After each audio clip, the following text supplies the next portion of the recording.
Bienvenue sur ce nouvel épisode des Unes. Je suis Chloé Lune, votre hôte. Dans cet épisode, je retrouve Baptiste. Je vous invite à écouter attentivement ce que Baptiste a à nous partager sur la démarche, sur ce que finalement ces parties, que ce soit d'échecs, de jeux vidéo, de tout type de jeux, peuvent nous permettre de découvrir, d'expérimenter, de rencontrer, pour nous, avec l'autre, et surtout sur notre manière d'habiter le monde.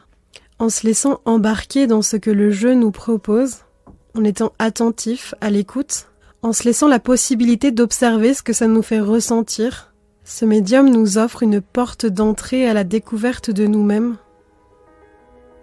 Depuis que nous sommes tout petits, le jeu est notre moyen d'apprentissage. Même en étant adulte, on peut y revenir, à chaque instant. Recontacter cette spontanéité, cette démarche ludique qui nous apprend tant de nous.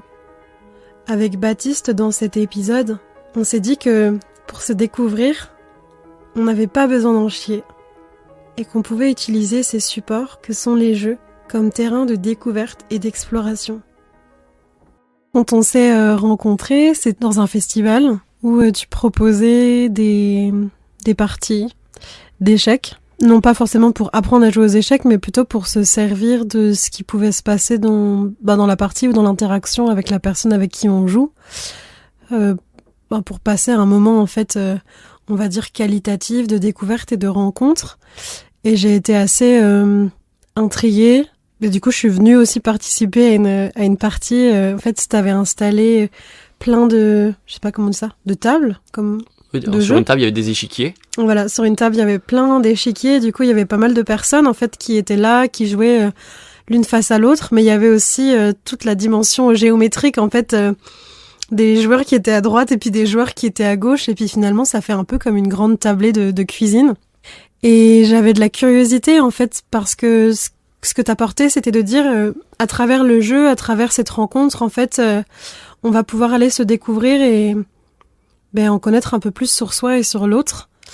Et bon, c'est vrai que les échecs, c'est pas du tout mon domaine, c'est pas du tout mon milieu, ni même mon espace, en fait. Mais je trouvais ça intéressant, ce rapport que t'avais au jeu. Ce qui était marrant, justement, puisque tu parles du festival où on s'est rencontrés, c'était que c'était un exemple...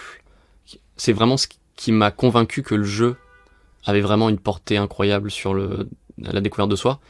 Et rien que là, on avait un panel, on avait énormément de gens différents qui sont venus sur le stand. Enfin, chaque personne avait une manière différente de réagir au jeu. Il y en avait qui étaient beaucoup plus réceptifs que d'autres. Et c'est ça qui était passionnant, c'était de voir que chacun avait sa singularité et qu'elle se montrait aussi dans la manière de jouer. Mais justement, c'est quelque chose que je dis souvent, on en avait déjà parlé ensemble, c'est que ça doit pas être quelque chose qui est forcé. Parce que ceux qui arrivaient en disant je veux explorer quelque chose via les échecs, souvent justement il y avait quelque chose d'artificiel, c'est-à-dire qu'ils disaient je veux explorer ça, donc qu'est-ce que l'échec va me dire sur moi. Ils avaient une attente presque agressive en disant donc vas-y, montre-moi que ton truc marche. Sauf que ça marche pas comme ça. Plus tu vas vouloir forcer le trait, plus tu vas justement te comporter pas comme la personne que tu es, mais comme la personne que tu aimerais être. Après ça te donne déjà une indication sur toi. Donc déjà, rien que ça, c'est une donnée très intéressante à explorer. Mais il y en a qui sont beaucoup plus réceptifs que ça. Il faut aussi trouver le jeu qui nous met face à nos pensées, qui nous met face à nos schémas de pensée. Et les échecs marchent plus sur certains que d'autres. Mais oui, il y a des gens qui se mettent à pleurer quand ils jouent aux échecs. Il y en a qui se mettent à être en colère quand ils jouent aux échecs. Et c'est intéressant de voir que, justement, surtout les pensées liées à l'intellect surgissent encore plus quand ils jouent aux échecs. Parce que, et c'est ça qui était intéressant de ce festival, c'était que la plupart n'avaient pas une pratique des échecs. Et la plupart même apprenaient les règles. Et c'est ce que j'ai essayé de dire dès le début, c'est que, parce qu'il y en avait plein qui disaient, mais attends, je sais pas jouer aux échecs, est-ce que ça sert à quelque chose que je vienne? Et justement encore plus. Parce qu'à la limite, quand on a appris un jeu, dans ce cas-là les échecs, on a appris les codes qui sont inhérents au jeu. Donc on n'applique plus exactement les codes qu'on a dans la vraie vie. Alors que quand on débute dans un jeu, on est plongé dans un autre univers, on est sorti de notre zone de confort, et donc quand on est, entre guillemets, dos au mur, ou dos à cet échiquier, on va avoir tendance à appliquer les schémas de pensée qu'on applique dans les autres cases de notre vie. Et là, on les applique aux cases de l'échiquier, parce que justement, c'est un peu notre mécanisme de défense. Et donc quand tu apprends les règles à tâtons, c'est vraiment encore plus intéressant. Et c'est pour ça que j'encourage tous les débutants à essayer ça, ou à essayer avec un autre jeu. C'est parce que justement, au-delà du fait que les échecs, ça peut être une métaphore de la vie, t'as tout l'aspect de rapport à la confiance, le rapport à l'imprévu, le rapport à l'échec, le fait de s'adapter à l'autre, parce que sur l'échiquier, t'es pas tout seul, comme dans la vie, et donc forcément, tu vas devoir dire, ok, je suis pas seul dans cet univers, il ou elle a fait quelque chose qui, moi, me déstabilise, que j'avais pas prévu, comment je m'adapte à ça? Donc c'est aussi s'adapter aux aléas, parce qu'il n'y a pas de destin aux échecs. Donc tu dois toujours faire en sorte de t'adapter, t'as beau avoir tout calculé, et on est encouragé à calculer, mais tu dois justement, et c'est ça qui m'a passionné dès le début et qui a fait que je me suis mis à jouer aux échecs très petit, c'est que t'as toujours l'aspect embranchement, possibilité, calcul, et en même temps il y a tellement d'aspects qui sont utiles dans la vie de tous les jours. Le fait de savoir prioriser et traiter un problème, c'est quelque chose qui est très présent dans les échecs et qui te sert dans à peu près tous les compartiments de ta vie. Ouais, ce que je voulais dire, c'est que en fait, je comprends, en t'écoutant maintenant, qu'est-ce qui a, en tout cas peut-être, éveillé cette curiosité, parce que quand tu parles des échecs, je me dis, ok, les échecs, en fait, c'est comme un support de projection, ou c'est comme un objet d'étude, en fait. Oui, tu parles des échecs et du jeu, mais j'ai l'impression que c'est beaucoup plus profond que ça, en fait. Que ça parle finalement aussi du fonctionnement de la vie. Les échecs, ça marche très bien parce que c'est vraiment une métaphore de la vie. Encore, on pourrait faire une analyse assez drôle des échecs avec l'aspect, les pions qui vont à dame et l'aspect ascenseur social, qui est très intéressant. C'est une situation dans les échecs qui arrive très rarement et qui s'appelle le Zugzwang. Aux échecs, il y a beaucoup de termes allemands. Et le Zugzwang, c'est une situation dans laquelle on est forcé de jouer pour se faire perdre. C'est-à-dire qu'aux échecs, on n'a pas le droit de passer son tour. Chaque joueur doit jouer, quoi qu'il arrive. Le Zugzwang, c'est faire en sorte de mettre l'adversaire dans une situation où il va être obligé de jouer le seul coup qui va le faire perdre. Parce qu'il n'a pas d'autre coup. Et j'ai trouvé aussi ce concept très intéressant, parce que c'est une sorte de torpeur, d'inertie, qui peut nous faire penser à tellement de choses dans la vraie vie. Quand on se sent bloqué, qu'on a l'impression qu'aucun choix viable ne s'offre à nous, ça me rappelle un peu ce Zugzwang j'ai l'impression que la seule manière de ne pas perdre serait de ne pas jouer. Et donc c'est exactement le concept du Zugzwang. Et j'ai l'impression que c'est quelque chose aussi qui peut être ressenti dans la vraie vie. Donc là encore, je pense qu'il y a plein de parallèles à faire. Donc j'ai souvent ce petit... Donc dès que j'ai l'impression de ne pas pouvoir faire le choix, je me sens au Zugzwang. Ouais, qu'il y a tellement d'enjeux finalement, on pourrait dire presque à perdre ou à changer ou à mourir en fait. Mourir à un état pour vivre quelque chose d'inconnu. Mais c'est ça aussi qui est intéressant dans ce concept, c'est que tu pars du postulat que la seule manière de ne pas perdre, c'est de ne pas jouer, donc des fois tu es tenté de ne pas jouer, sauf que tu n'as pas le droit. Et c'est là où du coup la règle du jeu t'impose de jouer, d'avancer, et donc de perdre. C'est ça qui est très intéressant dans la plupart des jeux, c'est que le jeu, à partir du moment où il a des règles, nous pousse aussi à explorer notre rapport à l'obéissance, à la docilité. Et il y a plein de gens qui se sentent entravés dans leur liberté à partir du moment où ils peuvent pas faire ce qu'ils veulent dans un jeu. Et on connaît tous des gens qui ont comme réflexe de tricher. Ce qui en dit énormément aussi sur eux. Ils essaient de tricher quel que soit le jeu. Parce que ça nous met face à plein de règles qui sont préétablies. Et ça nous met aussi face à plein de réflexions. Et je trouve que c'est aussi quelque chose de très créatif en disant, même si chaque règle a ses spécificités, comment moi je peux partir de règles préétablies, comme dans la vie, pour ensuite affirmer ma liberté dans ces règles. Comment moi, de manière créative, je peux prendre ces règles, les faire miennes, sans les contourner, sans tricher, arriver à affirmer ma liberté et mon unicité. Il y a une citation qui est attribuée à Anna Freud, qui me plaît bien dans le parallèle entre les échecs et la vie, qui est, il me semble, la vie est une partie d'échecs, les premiers coups sont très importants, mais tant que la partie n'est pas finie, il reste de très jolis coups à jouer. Il y a l'aspect cathartique du jeu auquel je crois énormément. Et en ayant grandi justement dans le monde du développement personnel, j'ai vite fait des ponts avec la discipline. Parce que justement, je voyais que ce que j'avais appris dans mon enfance pouvait se relier à tellement de jeux, dont les échecs. Et ça m'a pas du tout permis d'être champion du monde aux échecs, clairement. Mais ça m'a permis d'évoluer en faisant des connexions. C'est ce que j'aime au final avec les arborescences, etc. C'est essayer de trouver la cohérence dans tout. Et donc je trouvais justement, c'est ce qui arrivait à me canaliser, ce qu'on appelle l'état de flow, quand t'es concentré, quand t'as une concentration absolue sur ta tâche, parce que le défi qui t'est proposé est absolument proportionné à la compétence que tu as sur un thème.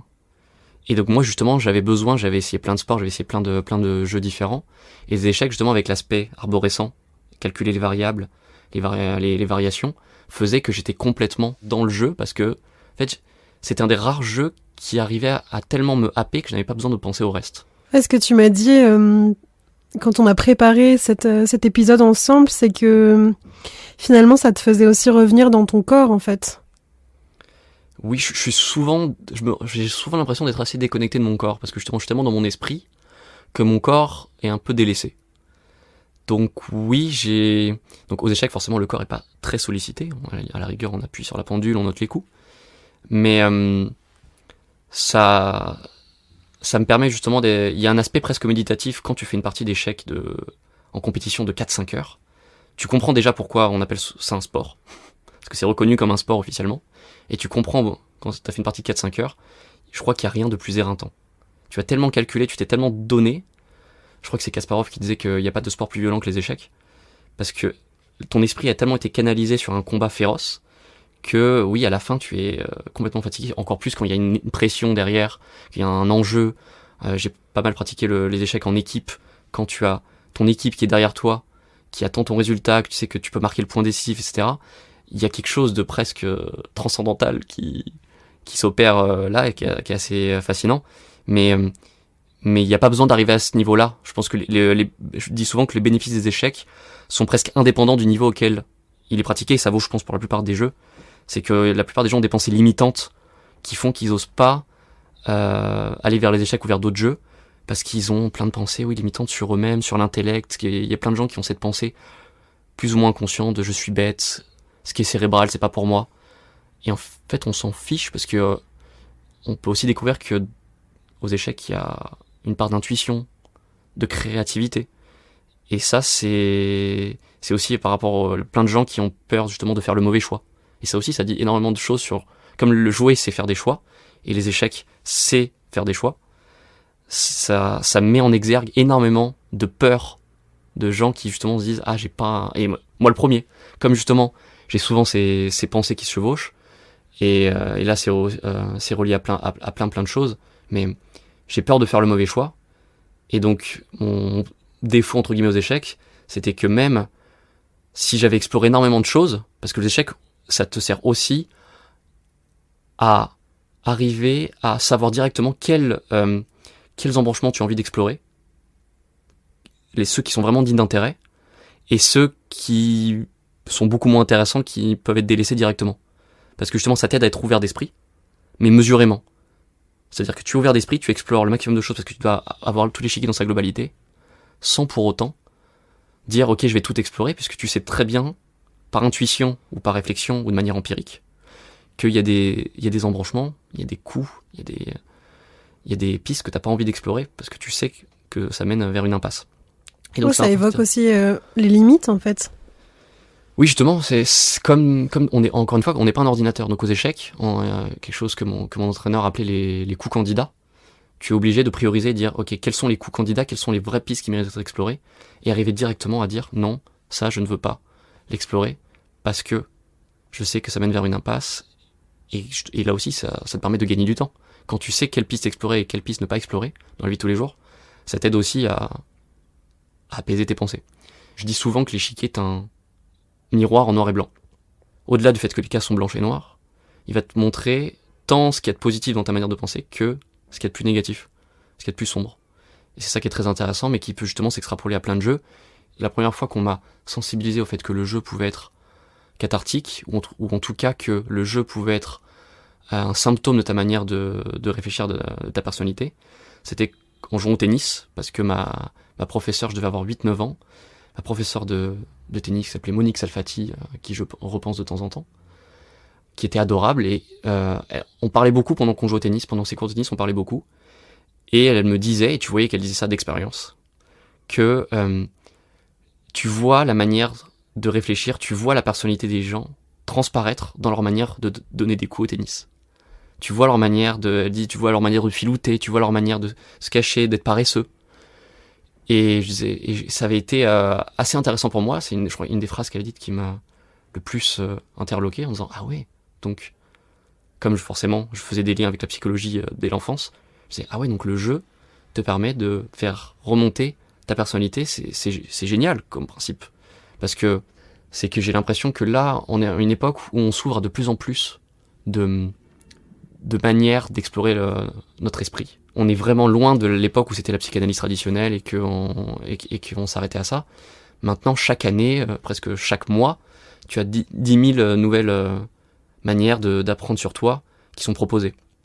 Et j'ai l'impression que si par exemple la thérapie avec les animaux, que ce soit avec les chevaux ou les dauphins, sont rentrés dans les mœurs, le jeu vraiment comme catharsis est encore, à mon goût, sous-estimé. Parce que c'est une manière inépuisable de découvrir des choses sur soi, et en plus de manière ludique.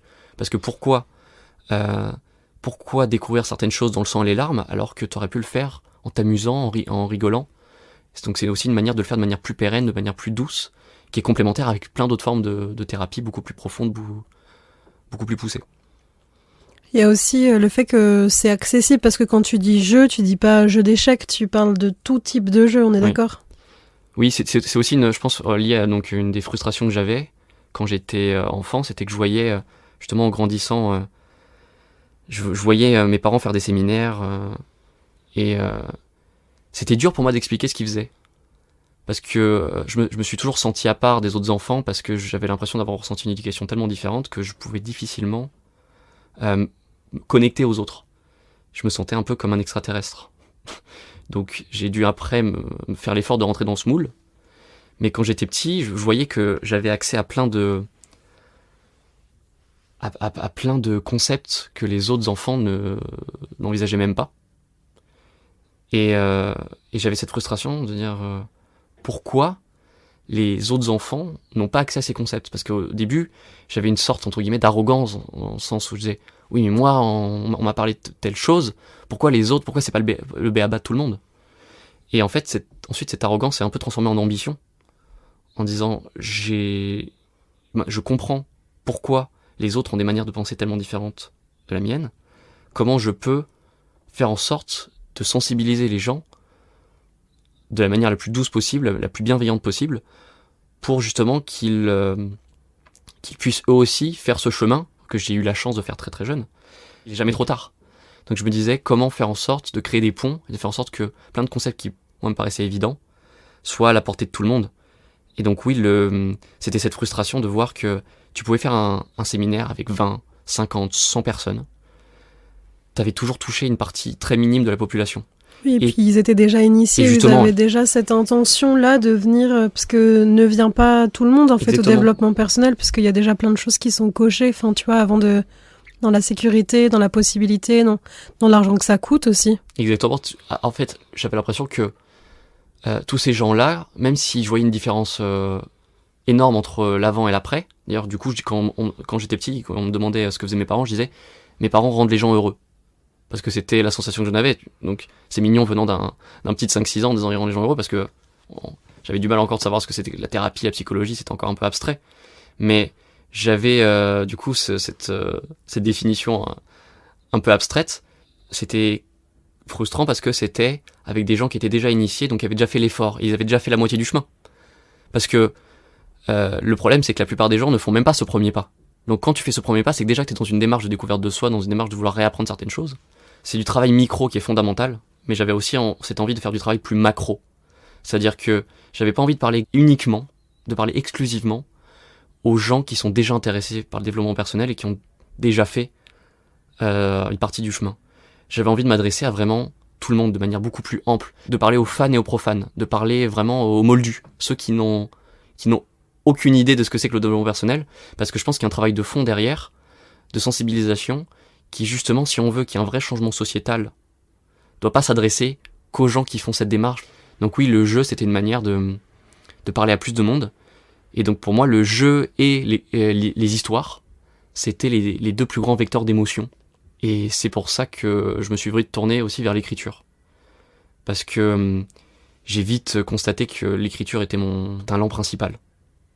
On m'a toujours dit que j'écrivais bien, et c'était là où je me sentais le mieux. J'avais l'impression que je pouvais communiquer, vraiment m'exprimer avec mes mots, et je pouvais être compris, je pouvais toucher les gens. Et oui, je me sentais à l'aise. C'est là où j'avais vraiment une confiance en moi. Je savais que quand j'écrivais, j'étais en pleine maîtrise. Et donc c'est vite devenu une vocation d'écrire. En fait, mon stylo deviendrait peut-être pas une arme, mais en tout cas un micro qui pourrait résonner beaucoup plus loin que les micros qu'on a dans les salles de séminaire. C'est comme ça que je me suis tourné vers l'écriture, et donc plus tard, en mélangeant, parce que du coup, j'ai tendance à faire des connexions, j'ai longtemps cherché l'art qui me correspondait le mieux, et j'ai vite compris qu'en fait, enfin vite, pas assez vite. Je pense que j'aurais pu comprendre ça encore plus vite, puisque justement, comme j'étais passionné par les arborescences, j'aurais dû comprendre beaucoup plus vite que je voulais justement écrire des arborescences, écrire des effets papillons, et c'est comme ça que je me suis tourné vers l'écriture de jeux vidéo. Parce que pour moi, c'était une manière déjà d'inviter les spectateurs à être, donc pas seulement des spectateurs, mais aussi des joueurs, à coécrire l'histoire avec moi, et à justement explorer tout l'aspect choix, conséquences. Donc moi qui ai du mal à me satisfaire du réel, et qui suis toujours en train d'explorer les différents embranchements, qu'est-ce qui se serait passé, j'ai toujours imaginé ma vie, dans qu'est-ce qui serait passé si tel micro-événement n'était pas survenu, si j'avais dit oui à cette personne au lieu de lui dire non, qu'est-ce qui se serait passé. Là, j'avais l'impression que l'écriture de jeux vidéo, c'était exactement ce qui me correspondait, parce qu'il y avait une implication émotionnelle. Et c'est là où on en revient à l'aspect cathartique du jeu, c'est que dans les histoires en branchement, dans les histoires interactives, là encore, tu vois tellement de réactions différentes, et les gens peuvent, s'ils le veulent aussi, faire une introspection. C'est pour ça que je crois beaucoup en l'introspection ludique. C'est-à-dire que, sans t'en rendre compte, juste en jouant, tu es mis face à des situations, même si forcément, dans un jeu, tu sais qu'il y a moins d'enjeux énormes que si t'étais dans exactement la même situation dans la vraie vie. Donc, il faut pas non plus te juger en disant « Ah, j'ai fait le choix immoral dans cette situation, est-ce que j'aurais fait ça dans la vraie vie ?» Mais en tout cas, ça te montre comment tes schémas de pensée ont tendance à surgir dans certaines situations. Et donc, oui, les histoires interactives, c'est justement une somme de choix que tu proposes, et qui va faire que chacun aura sa propre version de l'histoire. Et je trouve qu'en termes de catharsis, c'est génial. Parce que tu vas proposer un choix aux joueurs, et chaque histoire est la somme de ces choix, et je pense que les choix sont un excellent marqueur d'identité. C'est qu'à la fin, tu as ta propre version de l'histoire, certes qui a été pensée par un scénariste, mais tu as une version de l'histoire qui t'est propre, et qui dit, d'une certaine manière, un peu quelque chose de toi. Tu as laissé une trace dans cette histoire, et l'implication émotionnelle est folle, et c'est là où la sensibilisation est pour moi encore plus forte, c'est-à-dire qu'à la fin d'un film, ou à la fin d'un livre, t'as beau être sensibilisé, t'as beau avoir aimé le thème, ce qui s'est passé, c'est pas de ton fait. Tu sais que la scène d'après va se dérouler de la même manière, quelle que soit ton implication dans cette œuvre. Alors que là, comme là, on est sur une œuvre qui n'est pas fixe du tout, tu éprouves des émotions que tu n'as pas dans les autres arts. Parce que si telle personne est morte ou blessée, c'est entre guillemets de ta faute, donc t'as une sorte de culpabilité qui en émane. Si tu t'entends bien avec telle ou telle personne, c'est parce que justement t'as fait les bons choix, t'as une fierté qui peut là aussi surgir. Et je trouve ça très intéressant, comme justement les émotions peuvent être décuplées à partir du moment où le spectateur est joueur, et non pas seulement spectateur. Le jeu vidéo, encore plus que les autres jeux, souffre encore de tellement d'a priori. C'est-à-dire qu'il y a encore plein de gens qui pensent que le jeu vidéo est abrutissant. Parce qu'ils voient que les gros blockbusters, en disant ils voient Call of Duty, ils voient FIFA, ils voient GTA, et ils pensent justement que ça... Et on a encore des responsables politiques aujourd'hui qui tiennent ce genre de discours en disant oui, les jeux vidéo incitent à la violence, etc. Alors qu'il y a plein d'études qui ont montré que c'était absolument pas le cas. Il suffit d'étudier les courbes des pays où la violence est la plus forte, et les pays qui jouent plus de jeux vidéo, on voit que les courbes ne sont absolument pas concomitantes. Et justement, des études qui ont montré qu'il y avait un aspect cathartique dans le jeu vidéo, et justement, même les jeux violents, le fait d'assouvir cette violence, cette agressivité dans les jeux vidéo, fait qu'on est beaucoup moins à même de l'explorer dans la vraie vie. Parce que justement, il y a le côté exutoire, qui a toujours existé dans tous les arts, mais encore plus dans le jeu vidéo, et donc ces gens-là ont tendance à réduire le jeu vidéo. Déjà, souvent, c'est les gens qui ne jouent le moins qui disent ça, et qui oblitèrent plein de pans du jeu vidéo, dont les jeux indépendants, qui justement ont des messages beaucoup plus poétiques, les jeux d'auteur qui explorent plein de sujets qui sont très intéressants. Et donc le jeu vidéo a justement cet a priori derrière lui. Mais je pense, comme tous les arts, C'est toujours très intéressant pour moi dans les podcasts parce que, en fait, je prépare pas les questions en amont, tu sais, c'est vraiment un échange, en fait. Et du coup, quand tu finissais cette pensée, c'est ce partage, moi j'avais cette pensée aussi de dire, d'aller sur l'aspect un peu violent ou tu vois, d'avoir justement ces amalgames-là. Je pense que souvent, en tout cas, dans moi, ce que j'entends ou dans les parents que je peux écouter autour de moi, c'est l'endroit du temps qui est dédié et consacré à ça, en fait. Tu vois, le temps qui est consacré à être derrière l'écran. Et en même temps, c'est vrai que cet aspect cathartique, tu vois, typiquement, moi, je l'avais jamais envisagé comme tel. Mais j'ai l'impression qu'encore une fois, le jeu vidéo, c'est ce faux procès qu'on lui fait, c'est que justement, comme le jeu vidéo a tendance à développer, entre guillemets, des addictions, on va, encore une fois, comme dans toutes les addictions, on va se focaliser sur le sujet de l'addiction, sur le symptôme, plutôt que sur la cause. Si un enfant passe trop de temps derrière un écran, que ce soit devant un jeu vidéo ou autre chose, c'est pas que la faute du sujet, mais aussi de pourquoi, de qu'est-ce qu'il essaie de fuir.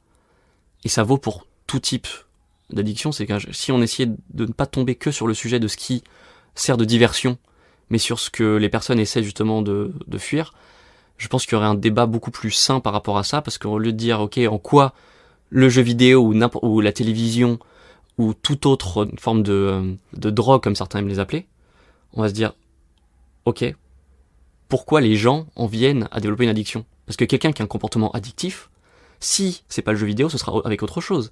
Si c'est pas la cigarette, ce sera autre chose. Donc là encore, c'est un faux procès, on fait une diversion en disant, ok, comment faire en sorte qu'il n'y ait pas de diversion ? C'est encore une fois dire pourquoi la jupe était trop courte. On se focalise sur le sujet, en disant pourquoi ça fait diversion, est-ce qu'on pourrait pas rallonger la jupe ? Non, pourquoi toi, tu as cette pulsion qui t'amène vers ça ? Et donc c'est un débat à avoir d'un point de vue beaucoup plus global, mais c'est un faux procès qu'on fait à beaucoup de choses séduisantes en fait. Dès qu'il y a quelque chose qui est séduisant, on va lui reprocher. Pourquoi tu es trop séduisant ? Alors que quelqu'un qui a une vie épanouie va pouvoir s'adonner à plein de plaisirs différents sans pour autant développer une addiction.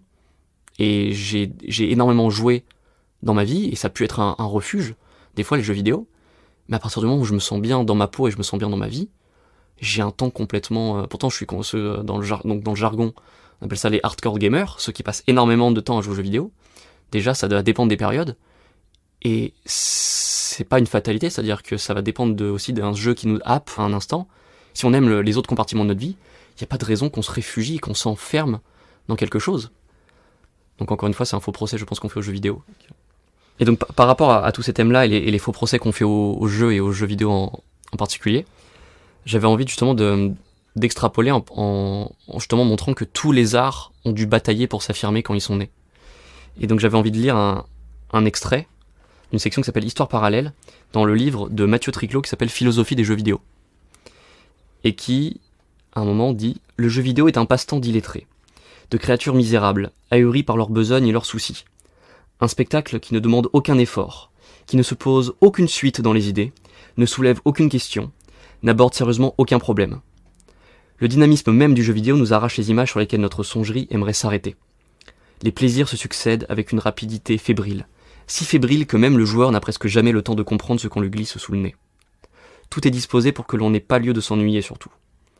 Le jeu vidéo est sans mystère, sans détour, sans tréfonds, sans réserve. Il s'évertue pour nous combler, il nous procure toujours une pénible sensation d'inassouvissement. Par nature, il est mouvement, mais il nous laisse immobiles, appesantis et comme paralytiques. Le jeu vidéo parfois m'a diverti, parfois même ému. Jamais il ne m'a demandé de me surpasser sur le plan spirituel. Ce n'est pas un art. Ce n'est pas de l'art. Et donc là, il finit la citation et il dit « Remplacez jeu vidéo par cinéma et vous retrouverez l'original. » Ce texte remonte en réalité à 1930, une violente charge contre la civilisation américaine. Le romancier Georges Duhamel consacrait un chapitre entier au cinéma et ses méfaits. Donc ce texte entier avait été écrit en 1930 pour charger le cinéma comme média abrutissant. Aujourd'hui, plus personne ne dirait ça sur le cinéma. Enfin, plus personne, presque. Mais c'est montré que chaque art a dû s'affirmer parce que dès qu'il arrive sur le devant de la scène, dès qu'il attire énormément d'adeptes, il est critiqué et on a peur de l'inconnu. Et justement, c'est visiblement quelqu'un qui avait un peu peur du cinéma, et les gens qui critiquent les jeux, et encore plus les jeux vidéo, sont souvent ceux qui sont le plus ignares quand il s'agit du jeu vidéo. Et moi, j'irais même plus loin, c'est que en fait, encore une fois, le jeu vidéo, le jeu, les échecs, le cinéma, là, c'est juste un sujet, en fait. Mais tu vois, moi, ma thématique, on va dire, d'évolution, c'est, je sais pas comment je pourrais dire ça, peut-être un peu les sciences humaines ou justement l'espace des émotions. Et en fait, moi, je pourrais transposer ça à tous ces jugements qu'on a à la première rencontre, en fait. Tu vois ? C'est tellement vertigineux de pas savoir dans quoi on s'embarque ou de pas savoir ce qui va se passer que tout de suite on met en place plein de mécanismes de protection en fait. Ça a un rapport avec un mécanisme profond, je pense, chez l'être humain, c'est la peur de l'inconnu. Et souvent, dès qu'il y a une nouvelle manière de penser, une nouvelle manière de créer, beaucoup de gens qui sont un peu réactionnaires ont tendance à y voir tout de suite de la perversion. Ce qui finalement en dit beaucoup plus sur eux que sur le sujet, encore une fois. Si eux, ils voient la perversion, on pourrait aussi débattre sur l'aspect, sur ce que c'est que la projection, etc., et comment notre manière de juger aussi en dit long sur notre manière de penser. Mais si ces gens-là voient la perversion dans quelque chose qui, pour la plupart de ses adeptes, n'en a pas vraiment, c'est aussi quelque chose d'assez symptomatique. Ouais, il y avait un petit truc que j'avais envie de rajouter sur les artistes. Il y a plein de gens qui sont pas du tout reconnus pour leur art, en fait, parce que juste c'est beaucoup trop novateur, en fait, et que finalement, le contexte dans lequel ils évoluent, les personnes ne sont pas prêtes, en fait, à accueillir ça. Et du coup, voilà, ça me fait résonner ça, en fait, quand tu nous as lu le texte, en fait, sur les arts. C'est qu'il y a un endroit où, pour moi, et c'est pour ça que c'est, je crois, très important de s'entourer d'artistes ou de soutenir aussi cette démarche artistique et créative, c'est qu'en fait, les artistes, ils viennent aussi canaliser, capter des choses qui sont pas encore disponibles à d'autres, en fait. Enfin, pour moi, c'est comme ça que je les vois. Et tu vois, j'ai une amie qui s'appelle Émilie Caillon qui avait fait une conférence, en fait, entre la finance et l'art. Et à quel point, en fait, c'est important que tous ces mondes qui ont l'air de n'avoir rien à voir ensemble ont besoin en fait de se soutenir. Et voilà, enfin moi je sens en tout cas que c'est aussi une des vocations à travers ce podcast, ce temps qu'on prend là, cet échange en fait, c'est de partager sur des sujets et peut-être aller essaimer ou diffuser des messages en fait pour rendre accessible une certaine parole qui est peut-être pas encore touchée ou accompagnée ou entendue. Aussi, quelque chose qui est de plus en plus démontré, c'est que les jeux vidéo permettent d'inculquer des automatismes aux enfants et aux adolescents qui seront utiles ensuite dans leur vie future. Parce qu'il y a plein de jeux qui sont, et je parle pas que des jeux éducatifs, il y a plein de jeux qui nous poussent justement à, comme je disais pour les échecs, à savoir prioriser, à prendre en compte plusieurs stimuli en même temps. Ça peut être aussi très bénéfique pour la plasticité neuronale, parce que l'enfant ou l'adolescent va pouvoir justement, dans un univers, à concrétiser plein de choses et à justement superposer plein de données et à les traiter surtout, parce que le jeu vidéo souvent nous donne plusieurs données à traiter, et c'est très enrichissant aussi intellectuellement, parce qu'on dit justement le jeu vidéo peut être abrutissant. Il n'y a pas d'art plus stimulant que le jeu vidéo, parce que justement on est acteur et donc on est amené à traiter un nombre de données colossal, et il y a plus en plus d'entreprises qui sont justement au fait de ça. Ils disent, si vous mettez jeux vidéo sur votre CV comme passe-temps, ça nous donne, nous, un a priori positif, parce qu'on sait que vous avez l'habitude de faire certaines choses qu'on retrouve souvent dans les automatismes de joueurs, et moins chez les autres. Et donc je pense que c'est intéressant aussi de voir que le jeu nous apprend forcément quelque chose, puisque chaque jeu est un apprentissage. On apprend des nouvelles règles à chaque fois, et chaque jeu nous pousse à justement découvrir des choses sur notre manière aussi de fonctionner. Et donc à chaque fois qu'on apprend une nouvelle règle de jeu, on apprend un nouveau mode de pensée, ce qui du coup aussi pousse à l'ouverture d'esprit. La question de ce que toi tu entendais, des gens qui disent oui les enfants passent trop de temps à jouer, etc. Et j'ai l'impression que la plupart du temps, justement comme eux n'ont pas passé du temps à jouer durant leur enfance, en tout cas pas dans les mêmes proportions, et pas au même jeu, ils ont justement pas eu cet apprentissage, et donc ils voient pas en quel point ça a été bénéfique. Alors qu'on voit que des parents qui ont grandi avec le jeu vidéo, il y en a de plus en plus, Les parents de notre génération, par exemple, qui ont grandi avec le jeu vidéo, ont, eux, une conscience plus ou moins pleine dans quoi le jeu vidéo peut être bénéfique pour apprendre plein de choses et pour se stimuler sur plein de choses. Et donc, tu les sens beaucoup plus sereins par rapport à la consommation ludique et même artistique de leurs enfants. Ça rejoint le fait de, justement, plus on apprend à connaître le médium, moins notre peur saura y raisonner. Est-ce qu'il y a quelque chose que tu avais envie de dire qu'on n'a peut-être pas abordé ? Je pourrais potentiellement ajouter, c'était par rapport à l'autre pendant une partie, par exemple une partie d'échecs, c'est justement comment on doit s'adapter à l'autre. Ça peut être aussi justement un beau miroir de notre rapport aux relations, de voir comment on arrive à réagir aux actions de l'autre. Parce qu'au final, l'autre va être une sorte de métaphore de la contingence. Parce que c'est la seule chose qu'on peut pas exactement prévoir. On n'est pas dans son esprit, on ne sait pas exactement ce qu'il va faire. Donc il va être une métaphore de la contingence par le simple fait qu'il va représenter exactement tous les aléas qu'on peut avoir en traversant la rue, en rencontrant quelqu'un d'autre. Donc le jeu a aussi une dimension sociale qui est très intéressante. Que ce soit un jeu individuel, un jeu collectif, un jeu coopératif, tous ces jeux-là sont complémentaires. Ils nous apprennent des choses différentes sur notre manière de nous voir et de voir le monde. Donc c'est pour ça que le jeu, oui, d'un point de vue macro, est très intéressant comme voie thérapeutique, parce que oui, il va être complémentaire avec toutes les autres thérapies qui peuvent être plus micro. C'est juste peut-être un autre angle d'approche, en fait. Ouais. Oui, comme je disais, c'est un angle qui est juste un peu sous-estimé, j'ai l'impression. L'une des premières industries à l'avoir compris, ça reste le jeu vidéo, qui justement fait de plus en plus de jeux éducatifs, qui faire des jeux pour aider les malades à se soigner de manière beaucoup plus ludique. Il y a de plus en plus d'industries, de filières qui commencent à comprendre que le jeu est un vecteur d'apprentissage immense. Et qu'à partir du moment où on fait quelque chose en jouant, notre mémoire est beaucoup plus réceptive. Donc le jeu développe l'humain d'une manière à la fois naturelle et puissante. Moi, quand je t'entends, ça m'évoque...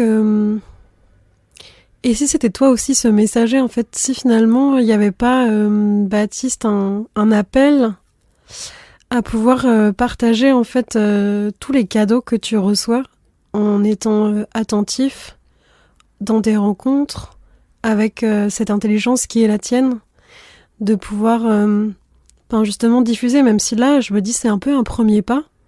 En fait, moi depuis qu'on s'est rencontrés, je sais pas en fait, d'ailleurs je connais rien de ta vie, je sais pas, ça se trouve t'es déjà en train de faire ce truc ou t'y as déjà pensé. Moi j'ai envie de te dire mais s'il te plaît, vas-y, en fait, ouvre encore plus cet espace-là d'expression parce que ce que tu partages, moi, ça me touche, ça me fait prendre conscience de tellement de choses, c'est tellement profond, c'est tellement... Enfin, à la fois, c'est hyper délicat et en même temps, c'est très accessible. Enfin, tu vois, il y a ce truc-là de... je sais pas si c'est le vecteur, parce que je sens qu'il y a plein de choses qui sont en train de se dessiner. À la fois entre les échecs, le jeu vidéo et sans doute qu'il y a d'autres passions. Mais finalement, en fait, peu importe le vecteur par lesquels tu vas aller t'exprimer, c'est qu'il y a un endroit où je sens que, tu vois, la boulimie, c'est ça aussi, tu vois. J'accumule. Mais du coup, qu'est-ce que tu fais, en fait? Comment tu digères ou comment tu rends digeste et comment tu métabolises tout ce que tu captes, en fait? Le festival où on s'est rencontrés, à la base, même si donc j'avais déjà fait une première fois, je me suis retrouvé un peu par hasard à faire un atelier d'échecs et à le relier au développement personnel. Même si pour moi, du coup, c'était quelque chose d'assez naturel, j'avais besoin aussi de confirmer que les gens étaient réceptifs à ce genre de discours. J'en étais vraiment pas convaincu, et c'est d'autant plus logique pour moi, du coup, que je me suis toujours destiné, et je pense que j'essaierai toujours de le faire aussi. Donc, pour moi, l'écriture et justement être scénariste de jeux vidéo, c'était une manière d'être derrière, justement, de tirer les ficelles et de sensibiliser justement un peu dans l'ombre. Et c'est vrai que même si je pense que j'abandonnerai jamais cette envie-là, puisque ça reste ma vocation, et que écrire est à la fois mon principal talent et ce qui m'emplit le plus de joie, c'est vrai que je ressens de plus en plus, surtout ces derniers mois, cette dissonance, parce que j'ai l'impression que le seul inconvénient de cette vocation, c'est que je suis peu au contact des gens directement. Je suis derrière mes carnets, derrière mon ordinateur, derrière mes histoires, derrière une manette, et je peux de temps en temps voir le fruit de mon travail, mais très rarement. Et c'est vrai que ce qui me manque, et c'est ça qui aussi me plaisait beaucoup dans ce genre de festival, c'était que j'avais le contact direct et que je pouvais me nourrir des énergies des gens et voir comment ils évoluaient directement grâce au jeu. Même si c'était des changements minimes, j'avais besoin de ce feedback immédiat. C'est ça qui me manquait le plus. Quand je t'entends dire, j'attendais finalement un peu d'avoir aussi ce retour. Moi, il y a ce truc, quand je t'entends, ou en tout cas que je te reconnais, mais ça n'engage que moi, enfin, tu vois. Mais pour moi, il y a l'endroit du messager, en fait. Et il y a l'endroit aussi de la dimension du service. Enfin, du coup, dans ma croyance, dans ma conception des choses, je sais pas trop ce qui nous traverse, j'en ai vraiment strictement aucune idée, mais en fait, tu parlais des idées originales, d'avoir cette idée, enfin, il y a encore un truc comme si tu te dissociais aussi de l'endroit de l'univers qui juste se traverse à travers toi, en fait. Mais toi, tu n'es juste que le réceptacle et t'as des capteurs qui sont tellement ouverts que tu reçois plein d'informations. Et du coup, c'est comme si je ressentais une forme de rétention d'informations et je me dis, mais Baptiste, en fait, t'as plus le droit de garder ça pour toi, en fait. Mais c'est juste mon ressenti mais que c'est hyper touchant, en fait. Et que, au-delà du fait que ça me touche et que, c'est super, c'est que ça a une portée, ça a une vraie vocation, en fait, parce que derrière, il y a beaucoup de réflexion. Tu vois ce que t'as nommé, là, sur les parents qui sont là, ouais, pourquoi tu joues trop aux jeux vidéo, gna, blablabla. Mais c'est tellement puissant de dire, mais en fait, c'est pas ce qui est en train de se passer, le problème, c'est bien plus loin. Ouais. Et comment on revient à la racine, en fait. Et du coup, je trouve que ce cheminement, il pourrait avoir beaucoup d'intérêt, beaucoup de pertinence si tu sens que c'est juste pour toi, mais de pouvoir l'accompagner, en fait. Parce que je me raconte que ça pourrait faire du bien à beaucoup, en fait. Et d'une certaine façon, comme tu dis, médias de masse, accessible. En fait, je pense qu'il y a de l'éducation aussi à faire. Tu sais, t'as dit, plus on va connaître l'outil, plus finalement, on va pouvoir aller commencer à en comprendre les contours, les enjeux et les impacts, en fait. Et du coup, pour moi, aujourd'hui, il y a pas d'éducation qui est faite à justement aux jeux ou même aux échecs. Par exemple, souvent, les échecs, c'est un jeu pour les autres, c'est pas pour moi, il faut être beaucoup plus intelligent. Les jeux vidéo, c'est pareil, c'est nul, c'est toxique, ça rend les enfants hypnotiques. Sans doute, dans une certaine mesure. Et en même temps, qu'est-ce que ça raconte de nous? Qu'est-ce que ça permet? Du coup, c'est aussi comment est-ce qu'on peut accompagner une réflexion, une éducation autour de différents outils, en fait, que cette société, elle nous permet, en fait. Et tu vois, on est en train, pour moi, d'arriver dans une époque où l'intelligence artificielle, elle prend de plus en plus d'espace, et du coup, c'est comment est-ce qu'on va au-devant aussi de ce qui est en train de se passer sans se cloisonner à juste c'est bien ou c'est mal. On n'est pas dans cette dichotomie-là. Enfin, ça a pas de pertinence, en fait. Sauf que, dans les faits, c'est un peu ça qui est en train de se passer. Il y a des gens pour et il y a des gens contre. Et en fait, on reste toujours cloisonnés dans nos petits camps, en fait. Et du coup, ce que je perçois quand je t'entends parler, c'est l'endroit où tu fais un pont, l'endroit où tu permets aussi à des personnes qui ont rien à voir ensemble de se rencontrer, en fait. Oui, le jeu a toujours été rassembleur. Les sports, on le voit, hein, on est en pleine Coupe du Monde de rugby. Les sports ont un pouvoir rassembleur, même si des fois il y a des clivages énormes qui se créent en fonction des équipes, etc. Le sport a souvent été un lieu de rencontre. Et à partir du moment où il y a un jeu qui nous plaît, qui nous rassemble, il y a énormément de choses positives qui peuvent s'articuler autour. Donc il y a des gens, et on l'a vu aussi au festival, plein de gens se servaient aussi du jeu d'échecs pour faire des rencontres et ont pu partager des moments très agréables avec des gens grâce au jeu d'échecs, parce que le jeu sert toujours de brise-glace. En plus maintenant les échecs rentrent depuis Queen's Gambit rentrent encore plus dans la culture populaire, et donc il y a cet attrait pour les échecs qui grandit. Il y a beaucoup d'écoles primaires notamment qui proposent le jeu d'échecs soit de manière obligatoire, soit de manière optionnelle. Si des gens qui nous écoutent voient que leur enfant peut s'inscrire à un atelier échecs, je leur conseille d'au moins essayer. D'ailleurs, les échecs ont tellement de bénéfices que même l'éducation nationale n'a rien trouvé à y redire. Donc c'est dire que il y a vraiment quelque chose à explorer pour beaucoup de gens. Il y a beaucoup d'écoles qui proposent des ateliers échecs ou des clubs d'échecs, et donc j'invite tous les parents, ou même du coup les enfants qui nous écoutent, à au moins explorer cette piste. Ce sera peut-être pas fait pour vous, il y a peut-être d'autres jeux qui vous correspondent plus. En tout cas, apprendre à jouer, à réfléchir, surtout un jeu si posé, peut qu'être bénéfique. Parce que c'est aussi une manière de retenir son agressivité, de canaliser. Et oui, il y a un aspect presque méditatif dans les échecs, je pense, comme dans beaucoup de jeux. Merci.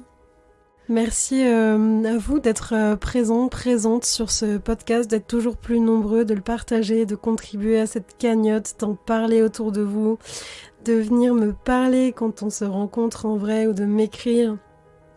N'hésitez pas à partager cet épisode à une personne à qui vous songez en l'écoutant. Si vous avez cette intuition que ça pourrait la soutenir, bienvenue de le partager. De cœur à cœur, Chloé.